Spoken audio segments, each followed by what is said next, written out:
una revolución implica un cambio radical. ¿Importa el contexto internacional para comprender lo que ocurría en el Virreinato del Río de la Plata? ¿Nos determinarán las posturas de Cornelio Saavedra y Mariano Moreno para el devenir histórico-político? ¿Cuál es el propósito de seguir analizando y ahondando en las circunstancias históricas que dan inicio a nuestra nación?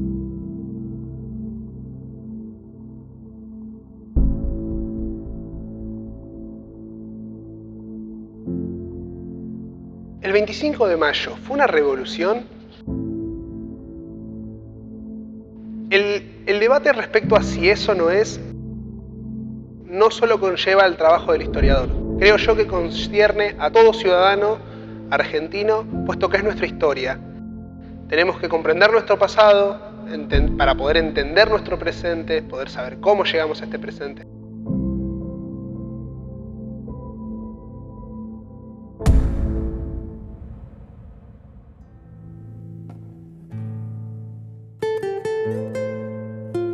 Para poder explicar y conocer en profundidad los acontecimientos ocurridos durante la semana de mayo de 1810, me parece sumamente necesario poder adentrarnos en los antecedentes que suceden en la península ibérica y que es conocido este periodo por la historiografía como la crisis del Imperio Español.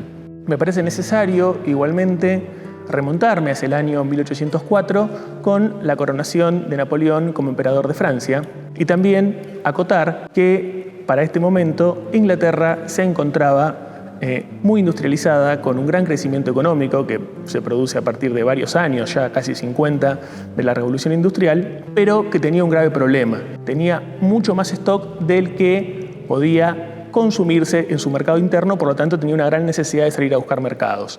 Por otro lado, tenemos una España muy atrasada económicamente, salvando algunas excepciones como el País Vasco y Cataluña, que tenía una España en general este mal endémico de la constante importación de materia prima. Ante estas circunstancias y ante un gran temor que tenían los Borbones de que los ideales de la Revolución Francesa se expandan a España, pretenden ser aliados de Napoleón en este juego de la política mundial.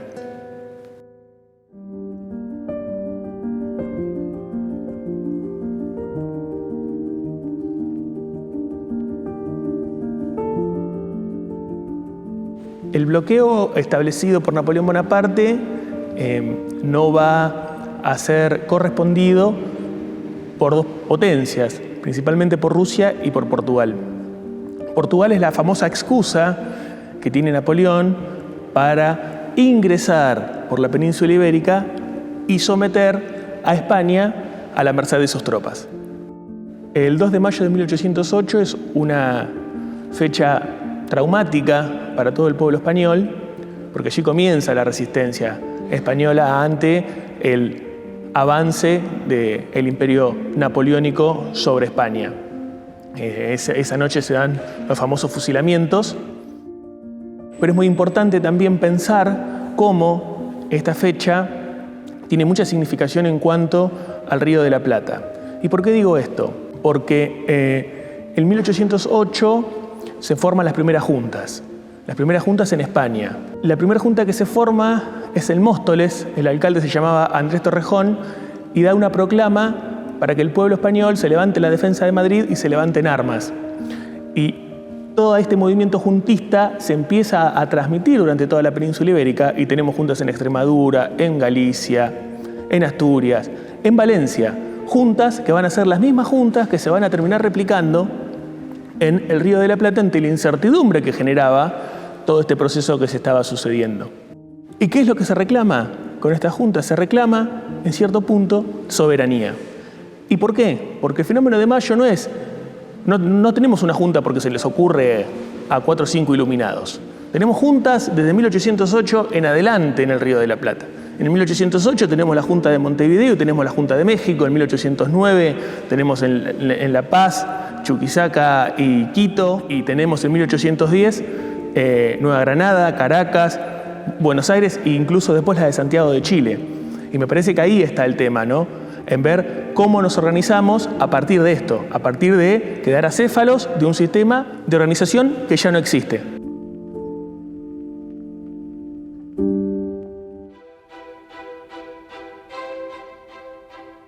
¿Qué fue la batalla de Trafalgar? No fue ni más ni menos que el impedimento para el Imperio Napoleónico de desembarcar o de apoderarse de las Islas Británicas. Por dos razones. En primera instancia, el impedimento era geográfico, ya que las islas están separadas de Europa por el Canal de la Mancha. En segunda instancia, Inglaterra tiene para este momento, 1805, la flota naval más importante del momento. El Imperio Británico está imposibilitado de ingresar por un bloqueo napoleónico a Europa. Por lo tanto, trata de expandirse hacia el Atlántico, apuntando hacia el Río de la Plata para poder instalar su mercado, ya que, como bien dijo mi compañero, el stock de mercadería producido por la Revolución Industrial era muy importante. ¿Por qué se llama primer desembarco británico y no invasiones inglesas, como nos han muy bien enseñado en nuestro instituto?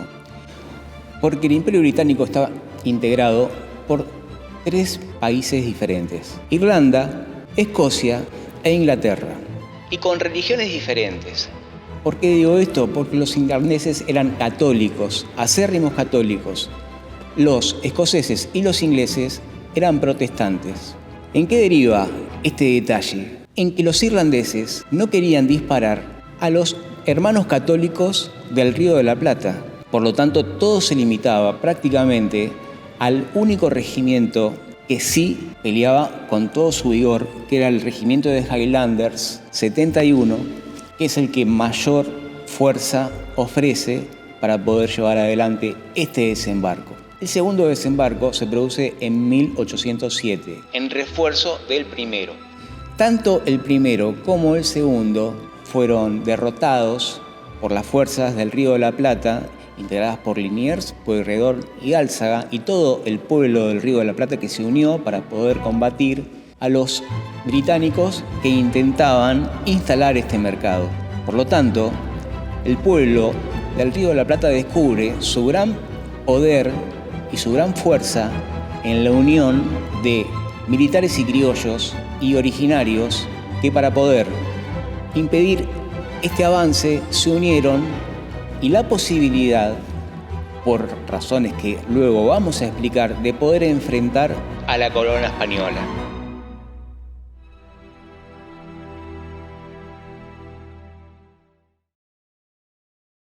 Una de las principales consecuencias que trajeron las invasiones británicas al Río de la Plata fue la creación de una milicia compuesta por la plebe, una milicia compuesta por los sectores populares.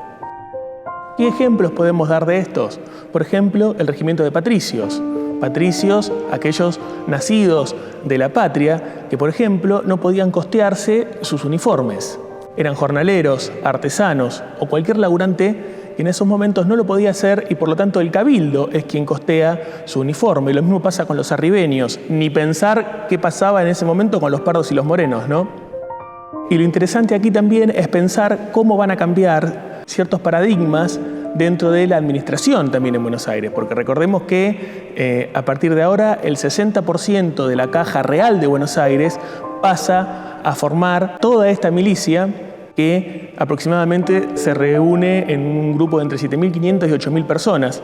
Podríamos decir casi la mayor cantidad de población adulta que se encontraba en Buenos Aires, ante una población de aproximadamente 40.000 habitantes.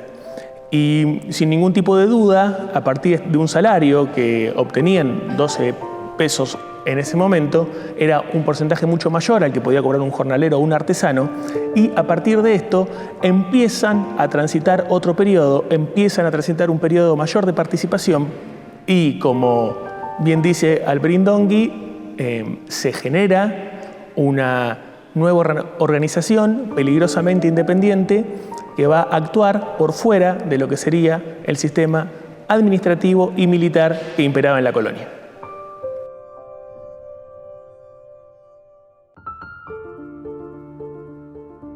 Cada 25 de mayo celebramos una de las fechas patrias más importantes de la República Argentina. Es el Día de la Patria y el Día de la Revolución de Mayo. Ahora, nos preguntamos, ¿por qué es importante esta fecha? Hay que tener en cuenta que esta fecha es muy importante porque forma parte de lo que sería el inicio de nuestra nación. Es importante tener en cuenta que en esos momentos había una ola emancipadora del poder colonial. Un grupo de personas se comprometieron para buscar una forma de emanciparse del poder colonial que estaba gestándose en las provincias del Río de la Plata.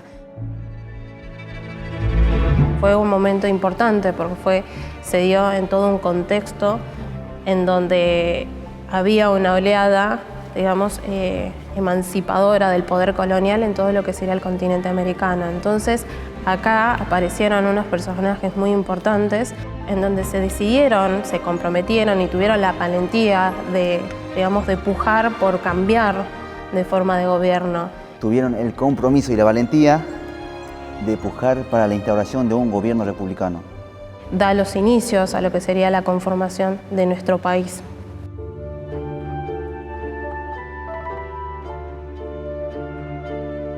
Bueno, 25 de mayo de 1810 hacen un cabildo abierto en el cual hay dos posturas que discuten. Por un lado tenemos a Mariano Moreno, que tiene una postura más revolucionaria, se podría decir jacobina en términos de Revolución Francesa, que él planeaba de forma más revolucionaria una independencia solamente con Buenos Aires y con el apoyo británico. Mientras que la otra figura que se contrapone es la de Cornelio Saavedra, más conservador, y que busca el apoyo del interior, que después quien designa a Manuel Belgrano al Paraguay para conseguir este apoyo. Los principales conflictos entre Cornelio Saavedra y Mariano Moreno se van a dar principalmente por el papel de este interior dentro de la primera junta. Saavedra, de una perspectiva más conservadora, va a exigir que esta junta forme parte de la Junta Grande, y en cambio Mariano Moreno va a exigir que se conforme con estos diputados del interior llamados por medio de una nota el día 26 de mayo. Va a pedir que se forme una asamblea aparte, la cual tenga el poder para deliberar. Obviamente la discusión la va a terminar ganando Saavedra, y de esta manera vamos a tener la conformación de la Junta Grande. Vamos a hacer una cronología de la semana de mayo. El 18 de mayo vamos a tener la primera reunión de podríamos llamar los padres fundadores. Los vamos a tener esta reunión en la casa de Rodríguez Peña, a su vez se van a dar también en unas quintas y obviamente en la jabonería de Vieites. Tenemos que entender que estas reuniones se van a dar en un contexto de total silencio, de movimientos que van a estar por debajo de la visión pública, van a ser reuniones secretas en cierto sentido, por el clima de conspiración, violencia y todo lo que conllevaba esta crisis española que va a repercutir en el virreinato del Río de la Plata.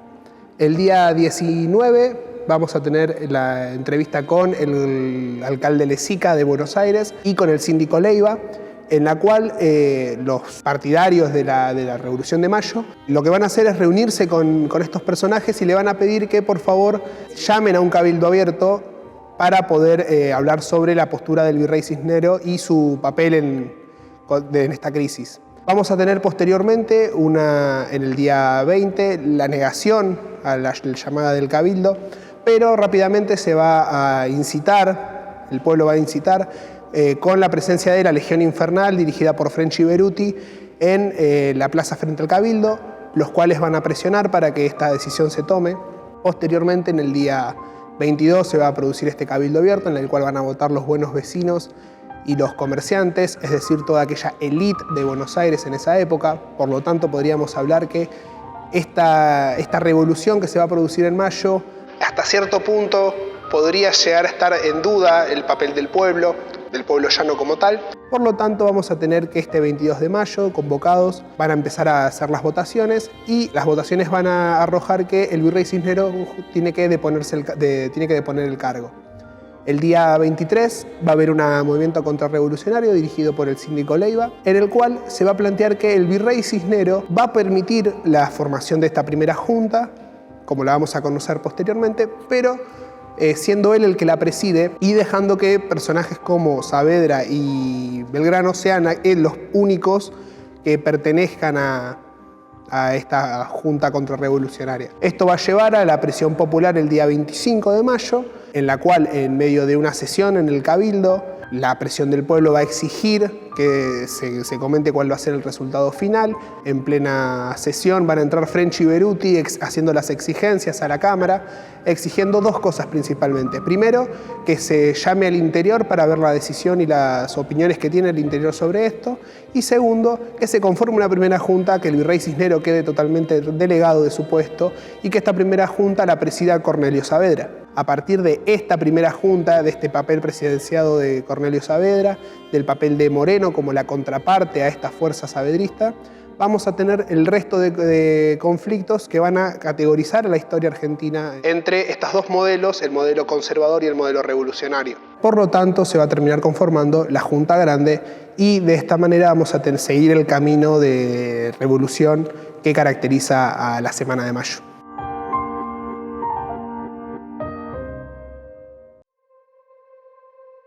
El 25 de mayo, ¿fue una revolución?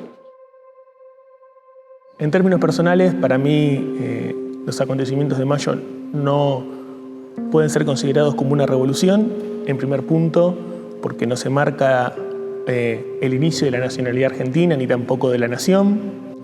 No se consuma un movimiento previamente elaborado en lo revolucionario. Por otro lado, no se logra la independencia. Si nosotros tenemos que ponernos en la perspectiva de justificar si fue una revolución, deberíamos entender que este momento va a ser un catalizador de la generación de un mito, puesto que va a ser nuestra historia, va a ser ese momento en el cual nosotros rompemos definitivamente ese pacto colonial que se venía arrastrando desde el inicio del virreinato del Río de la Plata. No hay violencia, no hay un asalto fuerte al poder, hay una escasa participación, y esto lo vemos principalmente en el Cabildo del 22, donde se hacen 600 esquelas. Recordemos que Agustín Donado, quien está a cargo de la imprenta de los Niños Expósitos, hace otro tipo de esquelas para que puedan ingresar a votar otras personas que en este caso no tendrían el carácter de vecinos, pero en definitiva tenemos una votación de aproximadamente 257 personas. 257 personas que van a destinar ¿qué?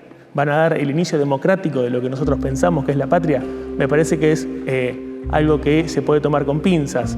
El acto del 25 de mayo conlleva una cierta legitimidad. Esta primera junta va a asumir en un momento en el cual el rey estaba preso, pero tenemos que entender que en este momento la dirección de esa colonia sudamericana necesitaba tener una persona al frente. Hay un enemigo en común. Ese enemigo va a ser el que va a llevar la incidencia y la participación de todos estos personajes. Tenemos en el aspecto político y económico un sistema que se estaba quedando y estos personajes pertenecientes a esta oleada de la Ilustración estaban planteando una reforma de todo esto, un sistema económico que ya era arcaico, que ya no servía. A su vez tenemos que entender que este sistema, patrocinado por los españoles, planteaba la no inversión, el poco trabajo, muchos abogados, muchos intelectuales, pero pocos trabajadores y labradores de la tierra.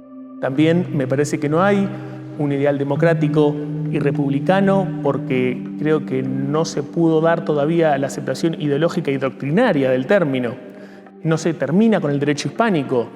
Las instituciones siguen siendo las mismas. En cuanto a los lugares que se ocupan en la Junta del 25, Feliciano Chiclana las hace el 24 de la noche entre gallos y medias noches. No estaba definido qué lugar iba a ocupar quién. No hay una respuesta correcta si es o no es revolución. Y la respuesta se va a dar en el momento en el que cada uno analice nuestra historia. Se jura por Fernando VII. Me pregunto, ¿una revolución puede enmascarar sus objetivos? En definitiva, terminamos reconociendo la autoridad del rey. Por lo tanto, personalmente invito a las personas a que empiecen a leer sobre nuestra historia, empiecen a analizar nuestra historia, que conozcan más de nuestro pasado, para poder de esta manera llegar a una conclusión que es personal de cada uno, pero principalmente es algo que nos atañe a todos los argentinos. Seguramente este análisis de los alumnos del profesorado de Historia del Instituto Terrero nos dejen más interrogantes que respuestas, pero interrogantes que nos invitan a reflexionar. Napoleón, Inglaterra, se repara.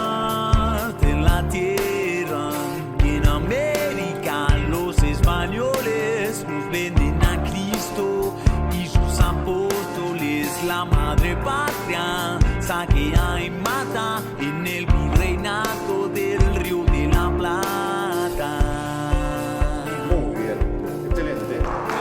Ahí está.